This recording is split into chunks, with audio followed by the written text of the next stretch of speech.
There's a lot of talk at the moment here about people leaving 2FM.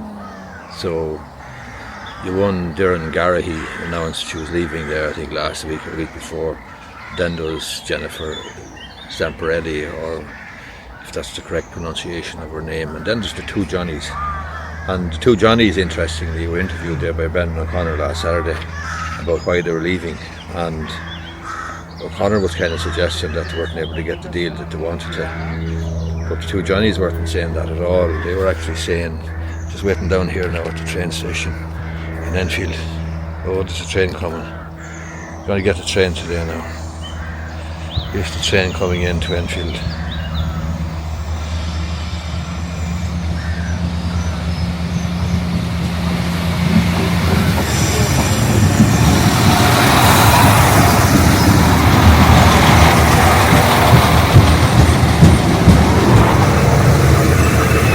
Brendan O'Connor was suggesting that the reason the boys were leaving was because they weren't getting the deal that they wanted, that negotiations were unsuccessful and so on.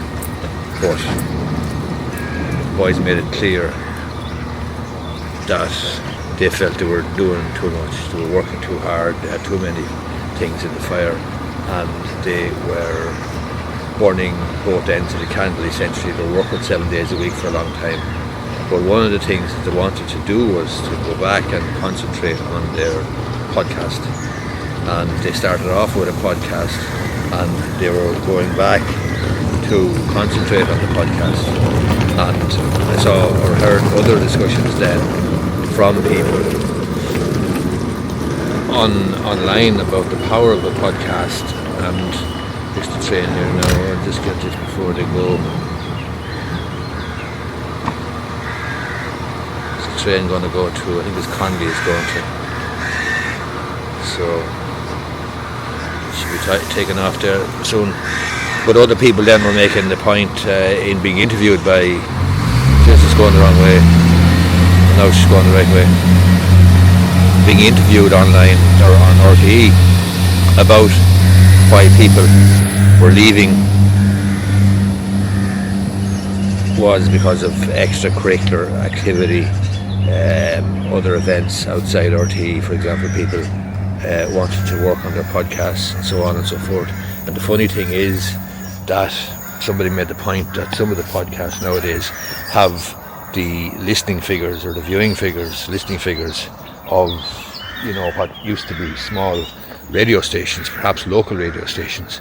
That podcasts now are so successful, and people are so successful in building an audience, building a tribe with a podcast, that you know, there is significant value in it for everybody, for the podcasters, for advertisers, for the audience.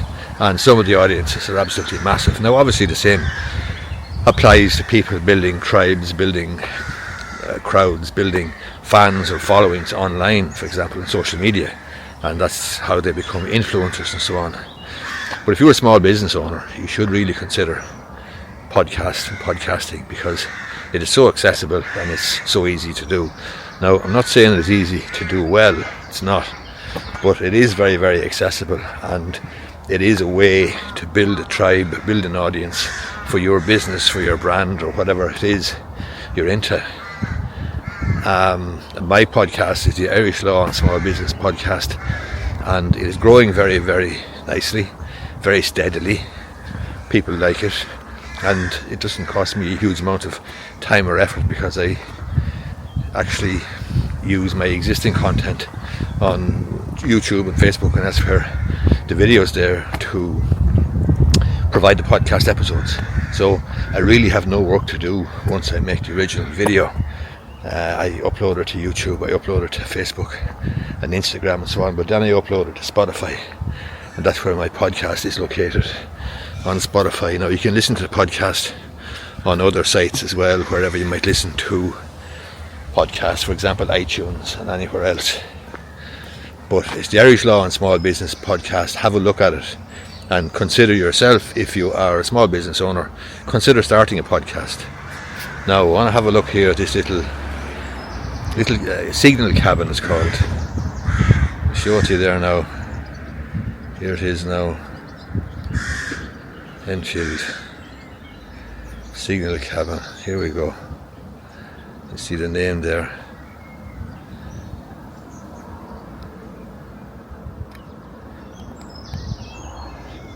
When I was a boy, Jim McDonald, a Kildare man, a staunch Kildare GA man, was operating that signal box, and he used to have to pull the levers and so on, but I was in it a few times.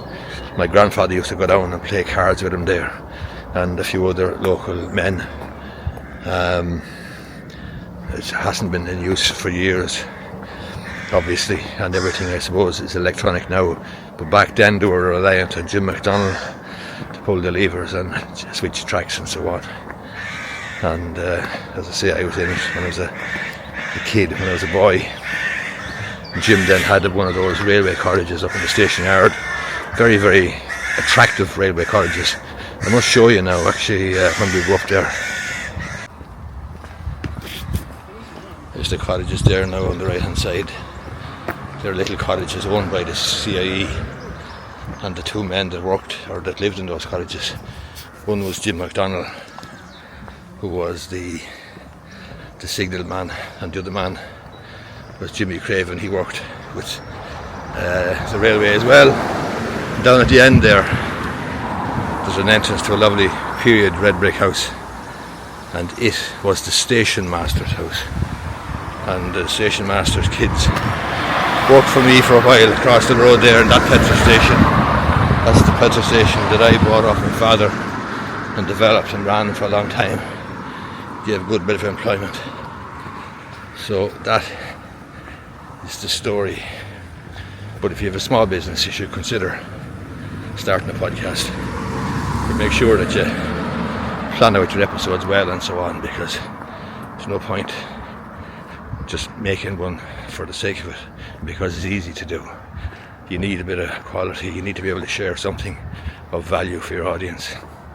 Hope you find this useful. If you do, I'd appreciate if you watch the next video, which is up here somewhere. It's up this side actually.